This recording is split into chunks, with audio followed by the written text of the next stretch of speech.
नमस्कार। आइए बात कर लेते हैं सबसे पहले आपकी कनिष्ठा उंगली की। कनिष्ठा उंगली लगभग सूर्य के पहले पर्व तक पहुंच चुकी है, यानी कि थोड़ी बहुत कह सकते हैं कमी है। तो इस कमी को ज़्यादा प्राथमिकता नहीं दी जाएगी कि आपके काम करने में, आपकी भाषा शैली में कोई कमी नहीं है, आप में बुद्धि की कोई कमी नहीं है किसी भी प्रकार से। साथ ही साथ आपकी भाषा शैली भी अच्छी है, आपकी याददाश्त भी अच्छी है। तो ये जो बुद्ध के गुण होते हैं कनिष्ठा उंगली में, वो सब इस उंगली के अंदर वर्तमान में तो मौजूद हैं। अब बात करते हैं आपकी सूर्य की उंगली की। सूर्य की उंगली यशमान सम्मान के लिए जानी जाती है, और इस उंगली के अंदर मैं देखता हूँ तो ये बिल्कुल एकदम यहाँ शनि की उंगली के साथ चिपकी हुई है।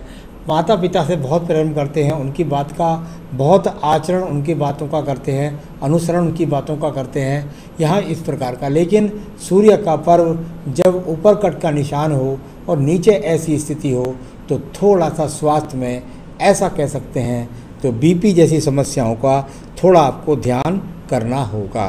तो ये आपको थोड़ा ध्यान करना होगा। यहाँ पर वैसे कोई बड़ी प्रॉब्लम नहीं है। हाँ, बिल्कुल निश्चित रूप से बहुत बड़ा सम्मान नहीं है, लेकिन किसी प्रकार का कोई बदनामी का अब वर्तमान में योग नहीं है। अब की बात कर रहा हूँ। अब बात करते हैं यहाँ आपकी शनि की उंगली की। शनि की उंगली जहाँ अच्छे स्वास्थ्य के लिए जानी जाती है और धन के लिए जानी जाती है, वहाँ शनि की उंगली पर ये दो कट जो मैंने आपको बताए, जो थर्ड पर्व पर था वो धन की स्थितियों में उठाव गिराव को दर्शा रहा है, और सेकंड पर्व पर जब वो हो रहा है तो थोड़ा सा अपने धन को व्यक्ति जब दे देता है तो वहाँ से उसका धन मुश्किल से लौटता है। तो ये इस प्रकार की को स्थिति को दर्शाता है। अब बात बृहस्पति की उंगली की कर लेते हैं। बृहस्पति की उंगली पर ये कट यहाँ पक्के रूप से मौजूद है। ऐसी स्थितियाँ यदि हाथ की उंगली पर बृहस्पति पर मिल जाए तो मैं इनको अशुभ कहता हूँ, यानी कुल मिलाकर इसको मैं बृहस्पति खराब बोलता हूँ। जब ऐसी उंगली हो जाए तो व्यक्ति का कभी कभी संतान उसकी बातों को नहीं सुनती है, साथ ही साथ पत्नी के संबंध बहुत अच्छे नहीं रहते। अब बात करते हैं बुध पर्व की। यहाँ बुध पर्व और यहाँ बुध पर्व पर खड़ी हुई रेखाएं इस बात को बताती हैं स्थिति कैसी भी है। आप कुल मिलाकर धन का आगमन तो कर ही लेते हैं, धन तो इकट्ठा कर ही लेते हैं, साथ ही साथ संतान भी व्यक्ति को जरूर होती है। अब बात करते हैं आपके सूर्य के पर्व की। सूर्य के पर्व पर जब इस प्रकार की रेखाएं होकर के बुध पर्वत को देखने लगें और कुछ देखने लगे शनि पर्व की तरफ, तो ऐसे व्यक्तियों को भाग दौड़ करके दूर स्थानों से जुड़ करके व्यापार के द्वारा या नौकरी के द्वारा लाभ मिलता है। इसके बाद बात करते हैं हम आपके यहाँ पर सीधा आपके ये यहाँ भाग्य पर्वत पर।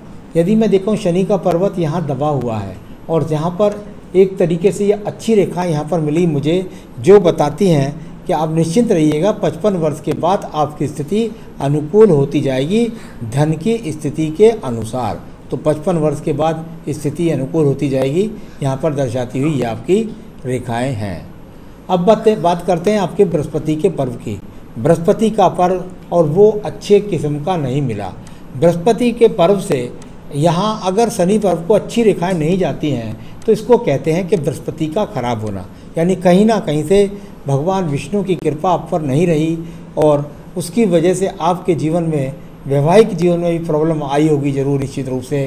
तो ये अपने आप में अच्छे सिंबल नहीं होते। मैंने तो कई बार ऐसे भी देखा है कि ऐसे व्यक्तियों के दो विवाह भी हो जाते हैं। तो कुल मिलाकर के अच्छे संबंध न रहने वाली ये बृहस्पति का पर्व।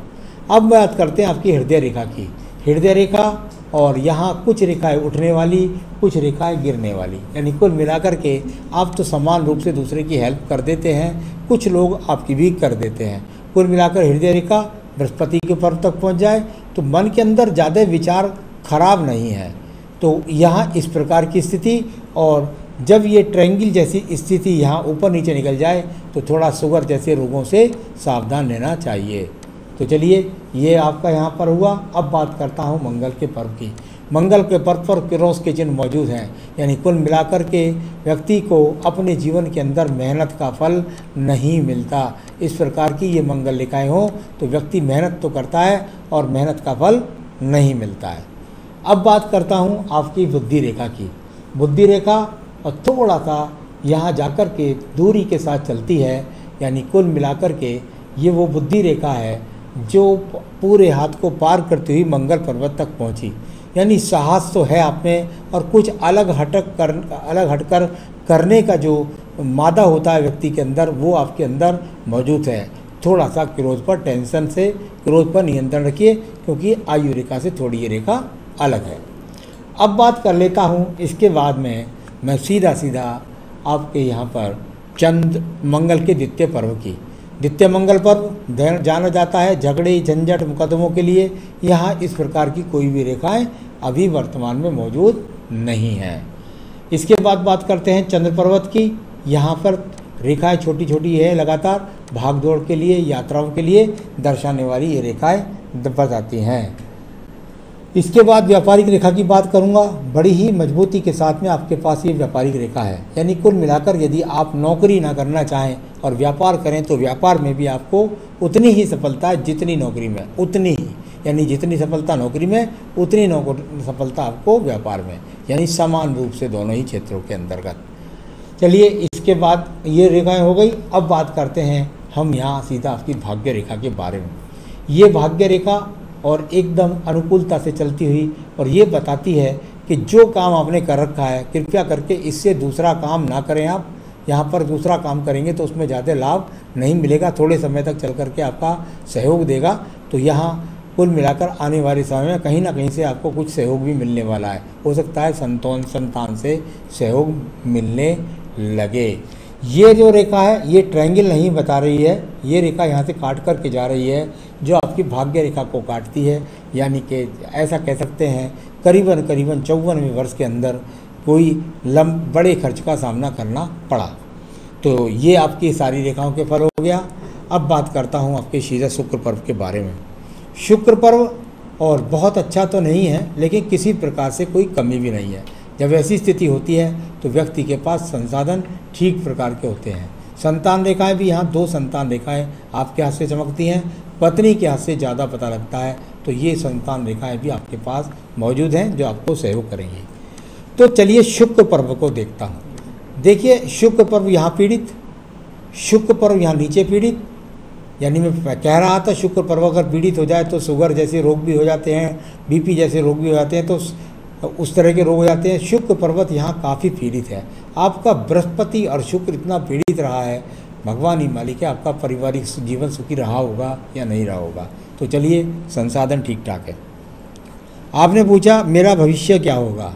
जहाँ तक आपका 1971 का जन्म है, कितनी है 48 48 साल की आपकी उम्र हो चुकी है।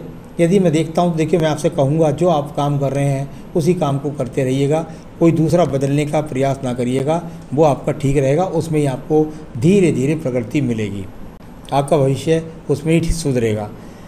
आपने कहा मेरी फाइनेंशियल कंडीशन कब ठीक होगी।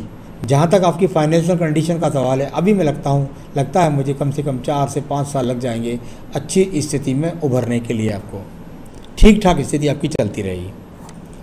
मेरी हेल्थ कैसे, मैंने बता दिया आपको। शुगर जैसे बीपी जैसे रोगों से आपको अब आगे सावधान रहना है। पुरुषों से संबंधित भी कई बार रोग देखे जाते हैं, तो ऐसी भी संभावनाएं काफ़ी शुक्र पर्व ने बताई हैं। मेरे ऊपर कर्ज है वो कब कम होगा। हाँ, मैं समझता हूँ कि 2021 के बाद धीरे धीरे आप कुछ अनुकूल अवस्था में जा पाएंगे। मेरा पैसा फंस गया है वो कैसे वापस आएगा, इसके लिए मैं बहुत बढ़िया उपाय आपको बता रहा हूँ, उसको बड़े प्रेम पूर्वक सुनिएगा और किस तरीके से वो करेंगे उससे आप लाभ मिलेगा आपको, वो आप पढ़ करके करिएगा। ये वो रेखा है जिन्होंने आपको फिर भी आपके जीवन में कभी उतार कभी चढ़ाव, कभी तरक्की कभी उन्नति, ये सब मिलती रही हैं। अब डाउन चलता रहा है। आपने कहा क्या मैं आगे आने वाले समय में विदेश से जुड़ सकता हूँ। कुछ संभावनाएं हैं, मुझे कुछ संभावनाएं, क्योंकि कुछ सूर्य का इन्वॉल्वमेंट यहाँ नज़र आ रहा है। ऐसा हुआ तो 2021 तक हो जाएगा, वरना उसके बाद नहीं होगा। आपने पूछा मेरे बेटा आउट ऑफ इंडिया जाएगा, उनकी जन्म पत्री दिखलाइए, हम आपको बता सकते हैं वो जाएंगे। किस काम से जाएंगे, नौकरी से जाएंगे, व्यापार से जाएंगे, सफल होंगे नहीं होंगे, बहुत सारी बातें उसके बारे में उनकी जन्म पत्री से पता लग सकती हैं। क्योंकि उनका हाथ ना दिखलाएं, आप जन्म पत्री दिखाएं तो ज़्यादा अच्छा आपके लिए रहेगा। तो चलिए आपके सभी सवालों का जवाब दिया। अब मैं आपको बताने वाला हूँ आयु रेखा के बारे में। आयु रेखा लगभग 80 वर्ष तक पहुँच गई है। आयु रेखा की कोई प्रॉब्लम नहीं है। आपको उपाय बताता हूँ। रोजाना आपको अपनी पूजा में श्री सूक्तम, अपने व्यवसाय की जगह पर आप रोजाना श्री सूक्तम का पाठ करें। साथ ही साथ दारिद्र्य दहन स्रोत का पाठ करें और कार्तवीर्य का पाठ करें।